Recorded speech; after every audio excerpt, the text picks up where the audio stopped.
News Talk 820 WBAP, Hal J. and Ernie Brown. It's the morning news. For a Halloween show today, Ken Good joins us. He is with the board of directors, Professional Bondsmen of Texas.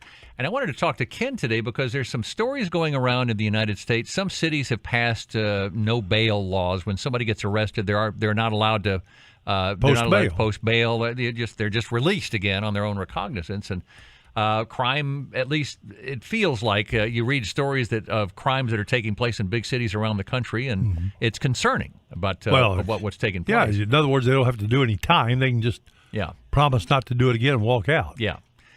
Ken, welcome to the program. Glad to have you. Well, thank you for having me. Well, there is a lot of contention around these zero bail policies in some big cities. I think like New York, for example. I think Seattle does it. San Francisco does it.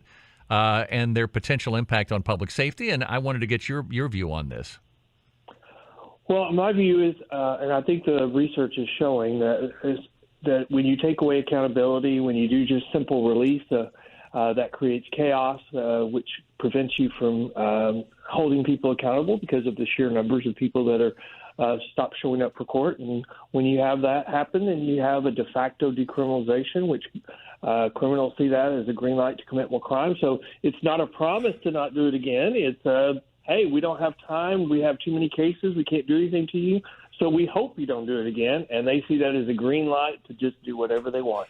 And we have organized crime, gangs, and career criminals just taking off, making money hand over fist. How did it get to this point? What happened? And what's the mindset behind the no bail policies? Well, I think the mindset started with maybe good intentions. With hey, we have poor people who are sitting in jail, and I probably disagreed with that mentality. I think we have people who were sitting in jail who had criminal histories. And I think once you have a criminal history, if you can't afford your bond, you're not in jail because you're poor. You're in jail because you have a criminal history. And so I think they started out well-intentioned, and they said we're gonna protect the poor. But in doing that with those what became kind of a political talking point, then we started tying the hands of judges, and so they could not address career criminals, gangs, or organized crime. And so we tied their hands, and we prevented them from doing their jobs, and we took away their discretion. And so we're seeing the fruits of that. In California, Yolo County did a study that said from COVID, they found that if somebody released on a surety bond versus somebody just simply released, the person who was simply released had a 200% greater chance of committing a violent offense in the next 18 months. And we're seeing that anywhere they're enacting these zero bail policies or simple release policies. And that's the reason why you've seen New York roll it back 3 or 4 times now. What does bail reform look like?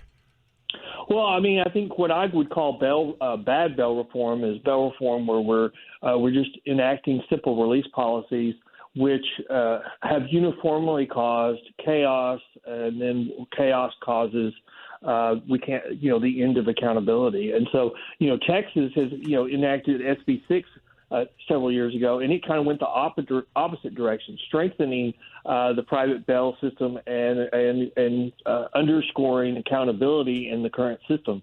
And that was probably a reaction to what was going on and what continues to go on in Harris County. How does bail work? The difference between bail and bonds and such? How does all of this work? Somebody commits a crime, they're brought in. How does it work? Well, bail is, it doesn't have anything to do with innocence. It doesn't have anything to do with guilt. Bail is what assurance you're going to give to the court that you're going to come back and answer the charges that have been filed against you. And that's so in Texas, we recognize cash bonds, surety bonds, which is the private industry, and then we also recognize a personal bond, which is Texas' version of a simple release. A personal bond can be $100, it can be $1,000, it can be $100,000, but it's not. Even though there's an amount, nothing is put up with the court. It's just a promise, like a pinky swear, that you're going to come back, and that's where you're seeing the problems. As we increase the use of personal bonds, we're losing accountability, and that's where things are going crazy.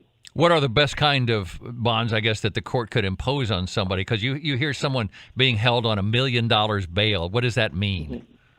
Well, $1 million bond means that, if the private industry posts $1 million bond, we're posting a promise that we will pay $1 million if you don't come to court as promised. If it's a personal bond, then we're backed up usually by insurance, and so that money will be paid if you don't come to court. You want the best kind of system or bond release that you have is the one that has the lowest failure to appear rate, because that gets cases through the system quickest, gets cases resolved quicker, gives justice to victims, and the private industry has by far the lowest failure to appear rate. That's why I always say what's good for the criminal justice system is good for the private industry, and vice versa, because they're so intertwined. If you want to destroy the criminal justice system, the easiest way to do it is just get rid of the private surety bail system. And you can look at Illinois as probably the best example right now. What are they experiencing in Illinois?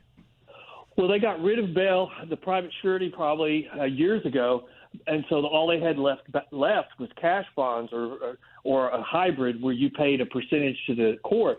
And so the court started relying upon that to run a large part of their operations. Well, the legislature decided to get rid of all forms of release, so they got rid of the cash bonds that were left and the percentage bonds and just left with simple release. Well, crime's already been increasing dramatically in Illinois because they got rid of the private industry. Now they don't even have the money to fund operations for the courts, and it's just become a big political football, and it doesn't have anything to do with what's best for the criminal justice system. Ken Good, Board of Directors, Professional Bondsmen of Texas. Ken, very interesting information. Thank you so much for coming on. Oh, thank you for having me. All right. Well, that's, in Illinois, I guess that's what happens when you elect crazy people. No kidding. Yeah.